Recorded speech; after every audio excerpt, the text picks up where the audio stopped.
Hello বন্ধুরা, এই যে দুপুরবেলা আমরা খেতে এসেছি। আমাদের খাবারের প্লেট দিয়েছে। আমরা একটা হোটেলে, বৌদির হোটেলে খাই। সেই খাবারের প্লেট এই যে, এই প্লেটটা এইভাবে সাজানো আছে। এরপরে আরও আছে মাছের ঝোল আসবে। কী মাছের ঝোল আছে আমি জানি না। বৌদি আজকে কী মাছের ঝোল আছে?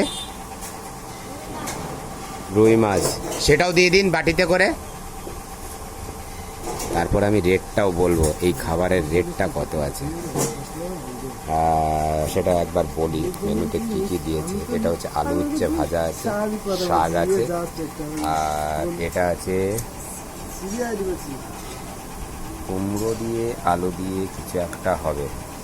আর এটা আছে বরবটি আলু, এটা আছে বরবটি আলু। আর এই যে ভাত একদম পিওর মিনিকেট চালের ভাত আছে। এবার মাছের ঝোলটা দিচ্ছে। তারপরে আমি মাছের পিসটাও দেখিয়ে দিচ্ছি।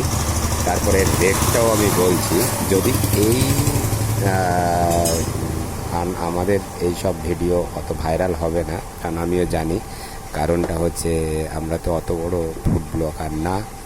তো যাই হোক, তবুও দেখলেই হবে।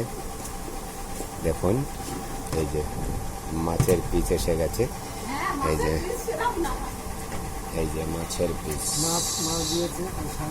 এই যে মাছের পিস। তো এবার এই হোটেলটা আছে কোথায়, যদি সবাই কমেন্ট করে জানতে চাই তবে আমি হোটেলটার নাম বলবো।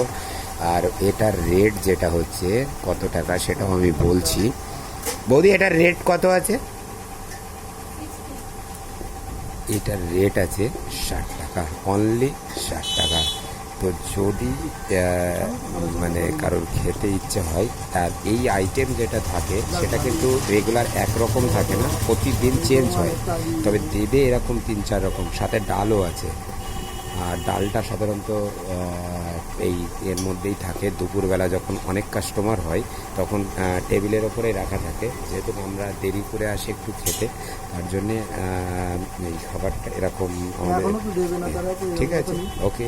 আপনাদের ভালো লাগলে কমেন্ট করবেন আর জানবেন যে এটা কোথায় আছে।